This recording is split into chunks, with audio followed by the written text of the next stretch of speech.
নরেন্দ্র মোদীকে বিশ্বের সবচেয়ে বড় সন্ত্রাস দাবি পাকিস্তানি প্রতিরক্ষা মন্ত্রী খাজা মোহাম্মদ আসিফের। রাফালের পতনে ভারতের ভরাডুবি, পাকিস্তানের বিমান বাহিনীকে ভয় পাচ্ছে ভারত। বন্ধ হতে পারে রাশিয়া ইউক্রেন যুদ্ধ, পুতিনের সঙ্গে আলোচনায় রাজি জেলেনস্কি, যাচ্ছেন তুরস্কে। সতর্কতা ছাড়াই চেনাব নদীর বাঁধ খুলে দিল ভারত, বন্যার শঙ্কা পাকিস্তানে।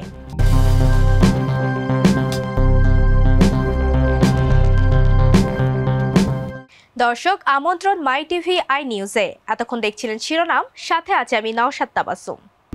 কেসারের শেকড় থেকে শিখরে। নরেন্দ্র মোদী বিশ্বের সবচেয়ে বড় স্বীকৃত সন্ত্রাসী, এভাবে ভারতের বিরুদ্ধে তীব্র অভিযোগ করেন পাকিস্তানি প্রতিরক্ষা মন্ত্রী খাজা মোহাম্মদ আসিফ। জিও নিউজকে দেওয়া এক সাক্ষাৎকারে তিনি ভারতের বিরুদ্ধে বিশ্বজুড়ে সন্ত্রাসবাদ ছড়ানোর অভিযোগ আনেন। তিনি দাবি করেন, ভারত শুধু নিজ দেশে নয়, কানাডার মতো দেশেও সন্ত্রাসী কর্মকাণ্ড চালিয়েছে। তিনি বলেন, পাকিস্তান কূটনৈতিক ও সামরিকভাবে সফল হলেও ভারত নিষিদ্ধ জঙ্গি সংগঠনকে ব্যবহার করে পাকিস্তানে অস্থিরতা সৃষ্টি করছে। মোদির জনপ্রিয়তা কমছে বলে দাবি করেন তিনি। বিস্তারিত রিপোর্টে। নরেন্দ্র মোদী বিশ্বের সবচেয়ে বড় স্বীকৃত সন্ত্রাসী বলে আখ্যা দিয়েছে পাকিস্তান। ভারতের প্রধানমন্ত্রী নরেন্দ্র মোদীকে বিশ্বের সবচেয়ে বড় স্বীকৃত সন্ত্রাসী বলে অভিহিত করেছেন পাকিস্তানের প্রতিরক্ষামন্ত্রী খাজা মোহাম্মদ আসিফ। সম্প্রতি পাকিস্তানের জিও নিউজকে দেওয়া এক সাক্ষাৎকারে তিনি এই মন্তব্য করেন। এই বক্তব্যে তিনি ভারতকে বিশ্বব্যাপী সন্ত্রাসবাদ ছড়ানোর জন্য দায়ী করেছেন। পাকিস্তানি সংবাদ মাধ্যম দ্য ডন জানায়, খাজা আসিফ দাবি করেছেন যে ভারত শুধু নিজের ভূখণ্ডে নয়, বিদেশেও সন্ত্রাসবাদ ছড়িয়ে দিচ্ছে। তিনি বলেন, তারা কানাডার মতো দেশেও সন্ত্রাসী কার্যক্রমে জড়িত, শিখ সম্প্রদায়ের নেতাদেরও টার্গেট করেছে। সাম্প্রতিক সময়ে ভারত পাকিস্তান সামরিক উত্তেজনার প্রেক্ষাপটে দেওয়া এই বক্তব্যে আসিফ দাবি করে, পাকিস্তান কূটনৈতিক, সামরিক ও মনস্তাত্ত্বিক সব দিক থেকেই সফল হয়েছে। তিনি বলেন, পাকিস্তান সন্ত্রাসবাদের সবচেয়ে বড় শিকার হলেও ভারত দীর্ঘদিন ধরে নিষিদ্ধ জঙ্গি সংগঠনগুলিকে সহায়তা দিয়ে পাকিস্তানের অভ্যন্তরে অস্থিরতা সৃষ্টি করেছে। মোদির একটি সাম্প্রতিক টেলিভিশন ভাষণের প্রসঙ্গ টেনে আসিফ বলেন, মোদির কথাবার্তায় পরাজয়ের ছাপ স্পষ্ট।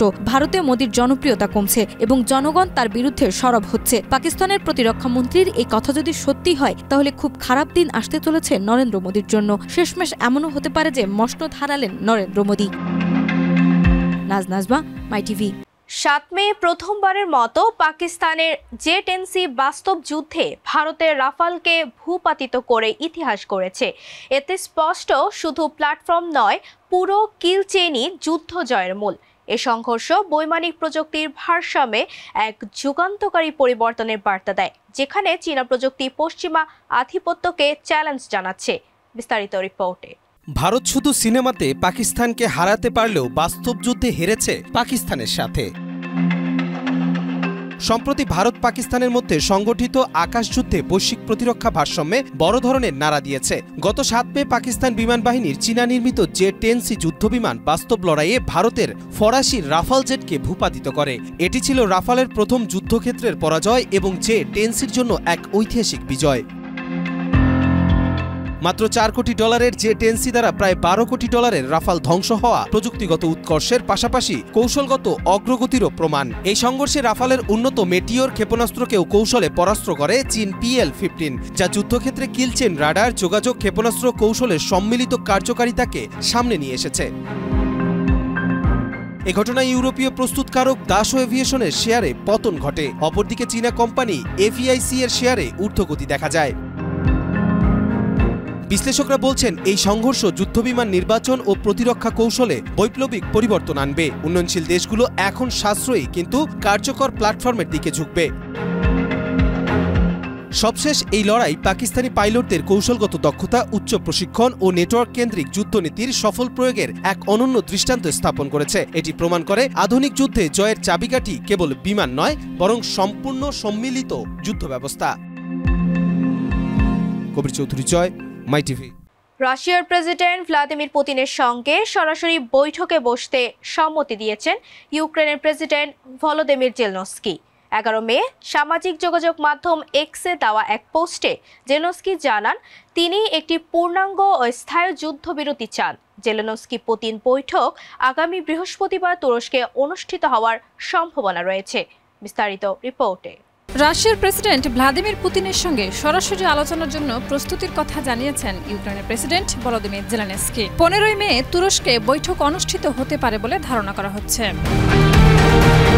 11 মে সামাজিক যোগাযোগ মাধ্যম এক্সে এক পোস্টে ইউক্রেনের প্রেসিডেন্ট ভলোদিমির জেলেনস্কি জানান, আমরা আগামীকাল থেকে একটি পূর্ণাঙ্গ ও স্থায়ী যুদ্ধবিরতির প্রত্যাশা করছি, যা ভবিষ্যতের কূটনৈতিক আলোচনার ভিত্তি স্থাপন করবে। এই রক্তপাতের কোনো মানে নেই, এটি বন্ধ হতেই হবে।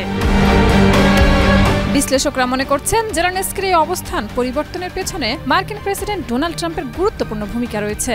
একই দিন ট্রাম্প তার নিজস্ব সামাজিক যোগাযোগ মাধ্যম ট্রুথ সোশ্যালে একটি পোস্টে ইউক্রেনকে সরাসরি আলোচনায় বসার আহ্বান জানান।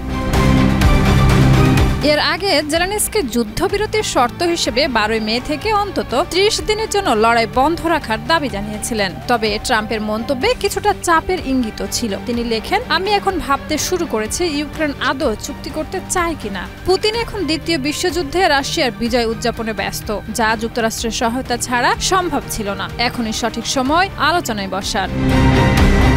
Shahida Ruby, MyTV.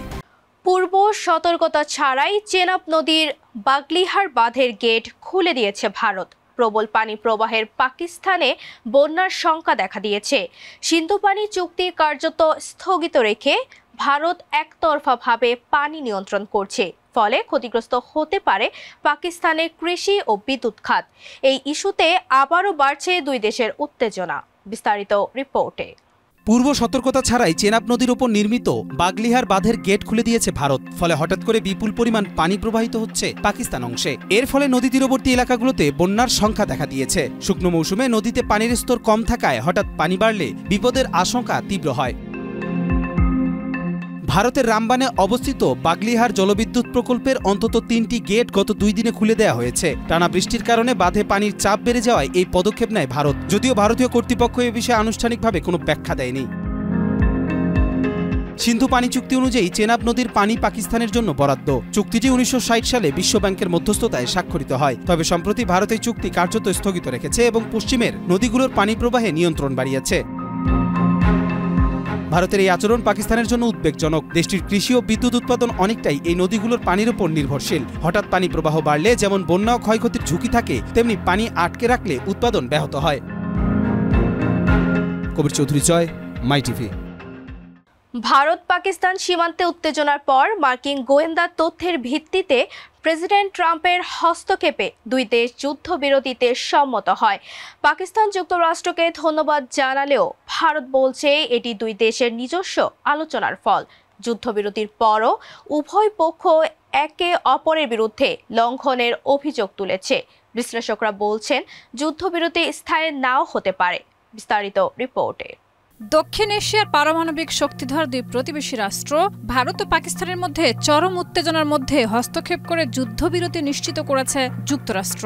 সিএনএনের প্রতিবেদনে বলা হয়েছে, 10 মে সকালে সীমান্তে পাল্টাপাল্টি হামলার পর অঞ্চল জুড়ে বড় ধরনের সংঘাতের আশঙ্কা দেখা দেয়। বিকেলে হঠাৎ দুই দেশ যুদ্ধবিরতিতে সম্মত হয়, যা ভূ রাজনীতিতে এক নাটকীয় মোড় নিয়ে আসে।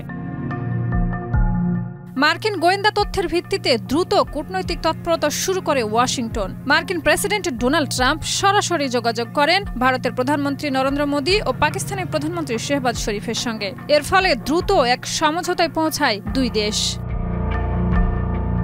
যদিও 7 মে আজাদ কাশ্মীর ও ভারতের সীমান্তবর্তী এলাকায় ভারতীয় হামলার সময় যুক্তরাষ্ট্র উদাসীন মনোভাব দেখিয়েছিল, কিন্তু পরিস্থিতির দ্রুত অবনতি ঘটলে মার্কিন প্রেসিডেন্ট ডোনাল্ড ট্রাম্প ট্রুথ সোশ্যালে যুদ্ধবিরতির ঘোষণা দেন। এর আগে মার্কিন পররাষ্ট্রমন্ত্রী মার্কো রুবিও জানান, যুক্তরাষ্ট্র সংঘাতে হস্তক্ষেপ করতে আগ্রহী নয়। তবে 48 ঘণ্টার মধ্যেই তিনি ও ভাইস প্রেসিডেন্ট জেডি ভ্যান্স কূটনৈতিক যোগাযোগ সক্রিয় ভূমিকা রাখেন বলে জানান। পাকিস্তান যুক্তরাষ্ট্রের এই ভূমিকায় প্রশংসা করেছে, কিন্তু ভারত ওয়াশিংটনের মধ্যস্থতার দাবি প্রত্যাখ্যান করেছে। বিশ্লেষকদের মতে যুদ্ধবিরতি কার্যকর হলেও এর স্থায়িত্ব নিয়ে এখনো বড় ধরনের অনিশ্চয়তা রয়েছে।